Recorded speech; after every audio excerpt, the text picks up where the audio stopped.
So what's the future? Fortune. Jeff. Wait, is that me? Oh no. Also one of my longest intros for some reason. Yeah, for 11 seconds.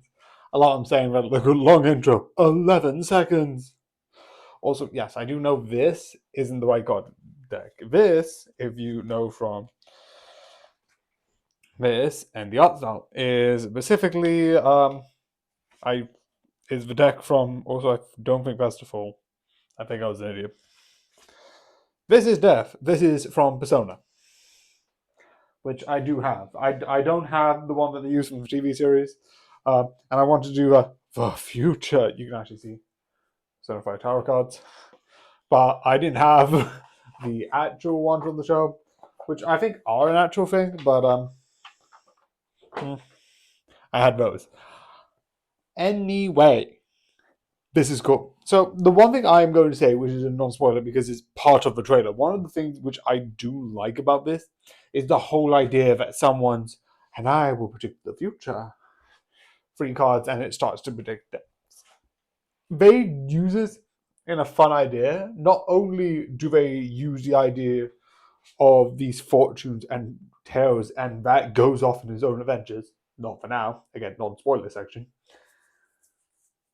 but they use the idea of someone posting videos and using someone who has a social media thing and posting it forward, right?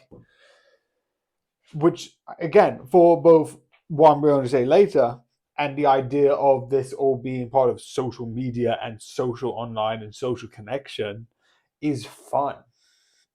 It's mystery, it's thing. If this existed in real life, it feels like a really dark, effed up ARG. But I like it when you look into the actual reason.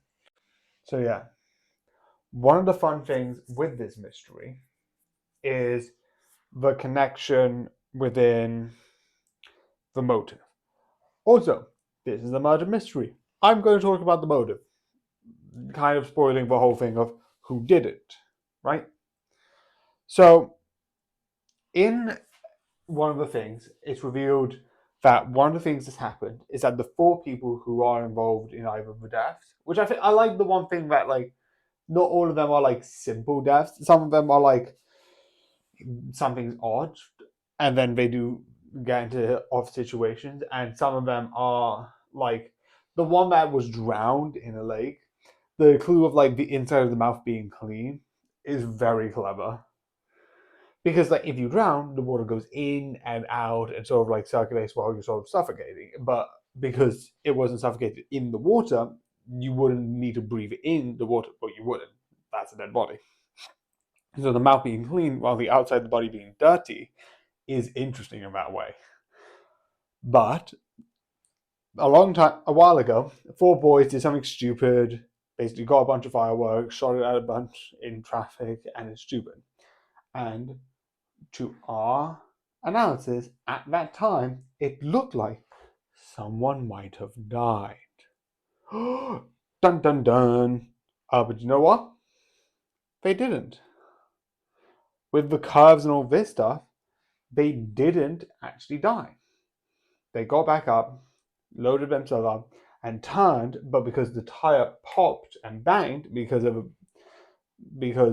a loose metal. Again, still I think it's the idea that like he banged into something. It's still somewhat his fault because he only had to swerve out the way, which means he got hit and the car got cut. So still they are somewhat responsible, but not directly responsible. But because he blamed them, which to be fair, if you are doing the things of firing fireworks into into a still active road, I would say that's probably not the wisest idea in the world. Definitely when you have a car behind you, because even if that didn't happen and it wasn't fully their fault, because look at the TV show, they explained it better than I would. It's still this probably is not a good idea. You will still probably get some bad news because fireworks are dangerous and either you would get injured yourself and that expensive bill will be a lot, or you could break the road. I don't know how. This is I think a Korean sort of like show, so I don't know if they have a specific procedure about that, but I'm pretty sure deliberately breaking the road. That sounds like a legal thing.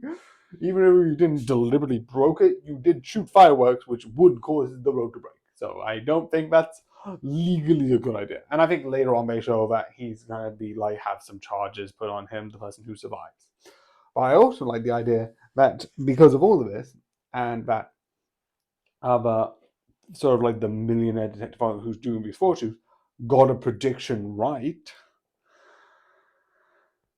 The fun thing is this: because of this, they blamed them. Now, realistically, the four people who made the video, who shot the fireworks, they have responsibilities. They did get involved. But the other person, who is this Baba Witch, did nothing. They posted a video talking about a sort of like to them a not real prediction that came true, that shocked them.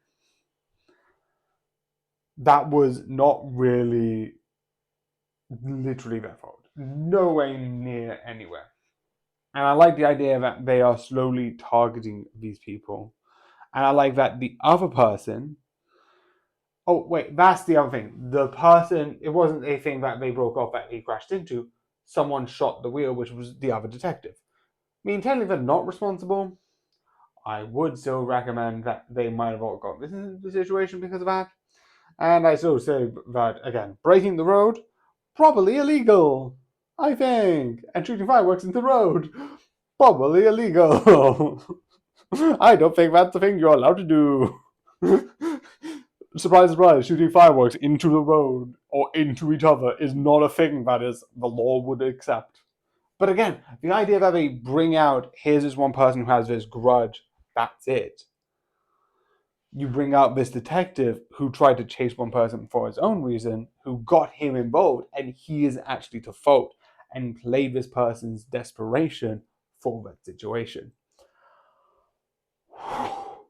I do also like the idea that they did this whole recording thing because at the beginning they did the recording of like the detective who shot the first person, and it's like, oh, you shot this person, you did this, you're to blame, yada yada yada. And at the end, they did the same thing, and it's you also have the mirror of taking that shot. I also like that he did a move where he like put his fingers up and then moved to the side, and he did that, and then because of that remembering of that situation and that he was able to take out the culprit, which was clever. It is an amazing mystery, and obviously afterwards I do like the segments afterwards in between where they show, I don't think are actual creators, but sort of like an idea of what the online space is in there, which makes sense because if you're dealing with people who make content, having like, oh, here's some of the videos that they would upload is clever and really smart and brings you into these are content creators, which I think is fun. So yeah, long story short, this is amazing. It's cool, creative, and again, some of the cards I know on cards because it's the reverse obelisk and reverse JFK as two of the examples, which again isn't in a standard tarot pack. It's I think to do with like a conspiracy tarot pack. I'm not 100. I would legitimately like to get that. Don't have it, hence why I used this pack, which is one of the ones I have. I have also, I think, a Persona 4 one, but I don't have it complete, which is a little bit annoying.